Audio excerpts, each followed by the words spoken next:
Spôsobuje slnko rakovinu? Nie.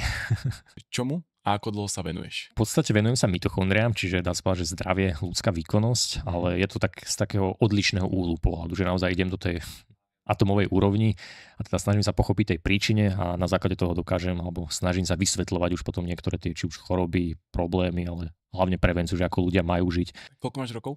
32. A čo ťa najviac fascinuje na svetle? No v podstate svetlo samo o sebe. Prečo som aj predtým rozprával, že svetlo by vedelo vysvetliť aj Boha, tak naozaj jeden jediný fotón dokáže uskladniť také množstvo informácií, že to neprekoná žiadny počítač, žiadny hard disk. V podstate aj z kvantovej fyziky vyplýva, že fotón je tá najkomplexnejšia až najinteligentnejšia časť naozaj. Aké sú podľa teba najčastejšie mýty o svetle?